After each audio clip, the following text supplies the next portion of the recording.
This is the problem right here. Holly Nome points this out. We did the story last year. Media in Canada is crippled, corrupted, and it's right there. More salaries are paid by the government than anything. And of course, they don't ask the questions. They were on the plane. They were literally on the plane. They were on the plane with Mark Carney. We're going to show you later. Nothing. But look, here's CBC. Look at this. Look at CBC. This is their viewing since 2014, 2015. Look at that. If any are in the comments here, does anybody still watch the CBC? Somebody says you're smart here. Look, somebody says you're smart. Look at that. See? Look at that. Thank you. Wow. Maybe it's not all is lost. And then somebody said I'm also smart. So I mean, there's no better historian here in the media, I don't think, than Ian. Like I don't think anybody in the media in Canada understands history better than Ian. And that's what we bring to the table. As a time traveler. And my blue collar background, and I've done a lot of the blue collar jobs and resources. But look at this. If you look at the other side of this, cost per viewer for the CBC, skyrocketing because their money keeps going up. They're now at 1.6 that they bleed you for, plus they make about 400 million. So a $2 billion budget to deliver you straight up sausage roll garbage on a regular basis. Straight up garbage. Look at this. There needs to be a referendum where people get to decide and maybe fund some of the CBC shows in that. Like, I mean, they make some good shows like, like Corner Gas. I don't know. There's some good shows. Beachcombers. I'm thinking way back now. But they're news. They don't produce news. They produce propaganda. Look at their viewing hours. I think you got their viewing hours. Everything is just bleh. And here's Mackenzie Gray. Isn't he the lead, what is he, the political guy for is it the Globe and Mail? Who's he for? He's one of those guys for one of the big publications there. Mackenzie Gray. He's a big deal. I could tell you, but I don't know. Let me have a look. He is actually a big deal. Global, yeah. Who watches Global anymore these days? Mark Carney supposed to have a press conference ever, but canceled. And no, he hasn't met with the press since he's gone there. Hey, pretty cool, eh? And they're on the plane. They're literally on this plane with him. Trump holds press conferences on the plane. By the way, on that subject, I didn't mention it earlier. I probably should have done. But did you see before he made this appearance this morning, Trump hadn't actually made an appearance, had he? He just released two like pre-recorded videos on Truth Social. So what he was doing instead was speaking to all the press, and he was like calling individual interviews, yeah. And did you see some of the one of them is called MS Now, which I literally had never even heard of, and I investigated, and it's like a Democratic Party sort of left-wing. Oh no, sorry, it's not.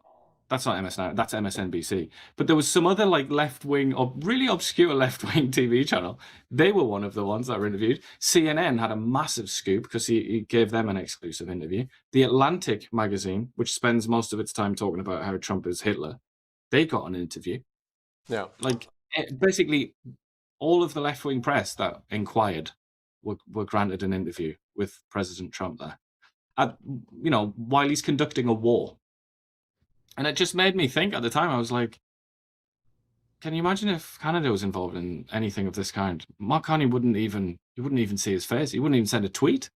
You wouldn't hear from him because he's just hiding all the time. And here he is in India. He won't even speak with his friends who are on the government payroll. He won't even speak with them. So the question is, whereas you've got Donald Trump having conversations with like the Atlantic magazine and random left-wing cable news outlets. It's just like, the contrast is shocking. So the question is the back of the plane just loaded with sausage rolls and they're just all back there gorging and Carney's saying, hey, come and have a chat. And they're just, can't. like it's absolutely atrocious, and they can't even operate email because they can't even respond to us. We're an accredited news organization, even accredited by their lunatic accreditation process, which shouldn't be allowed in the first place. But here it is. They just refuse accountability. They refuse accountability, and they say Trump is a threat to democracy. They are literally the threat to democracy. Here's Stephen Guilbeault being talked to after. They're not supposed to block you on X, but here's Stephen Guilbeault. I don't even think he's responded to. How many emails have you sent him? Here's Stephen Guilbeault being questioned by none other than Ezra Levant after he was forced to pay 20 grand in a court. He lost in court to Ezra Levant here. After losing a court case for illegally blocking me and then using taxpayer money to pay the fine, this entitled politician was not happy when we showed up. Minister Guilbeault, you lost a court case to me and the judge ordered you to pay $20,000, but instead of paying it yourself, you had taxpayers pay for it. You illegally blocked me on Twitter. Why did you do that? Why don't you think you have to answer for $20,000 of legal bills that you sent to the taxpayer to pay your fine? Why aren't you talking about it? You had a lot to say in court. You claimed that your Twitter account was a personal account. If that's the case, why didn't you pay the fine personally? Do you disrespect taxpayers, Mr. Guilbeault? You know that in the US, if that happened, the other media outlets would have went after him for not answering. But in Canada, nothing. Stephen Again, I Guilbeault. just find that sad because it's almost like developing world. You know, it's almost like halfway between third world country and a developed country. That's what their media looks like. And we're in Canada. This isn't even like, this shouldn't be partisan. And it's certainly, it doesn't give me any amusement. It's just, this is primitive. This is like the media landscape and the sort of democratic vigor in this country is seriously degraded. It's actually, if the UN was worth anything, they would release a report into press freedom and democratic institutions in Canada, because that's not normal. The way he's acting there as well, just ignoring somebody, that's really not normal. They are servants of the public, and they refuse to be held accountable. And it's over and over and over and over and over again. Over and over again. And here's some more accountability. We talked about this pillar of accountability. We had Franco on from the Canadian Taxpayers Federation. And Jason Jacks, after he came out and called their budgets shocking and stupefying, tomorrow his contract runs out. And if they leave that position open, it's just another pillar of accountability being destroyed by the Liberal government. Canadians should be angry. This should be angry if this is allowed to happen here in Canada. Every piece of accountability. The Online News Act is crippling media. Close to 100 have failed in Canada, and they obviously want that to happen because the only voice they want is the CBC that is basically at the back of the plane stuffing its faces with sausage rolls and not even asking questions on conflicts of interest. Yeah, blink twice if you need to be liberated. We're blinking. We can't blink fast enough. Help. It's, it's very serious though. I just want to sort of underline that attitude, like ignoring journalists, running away from journalists, ignoring emails, refusing interviews. It's a real sickness. It's a horrible disease in the body politic, dare I say, in the sort of democratic system in this country, and it's deadly.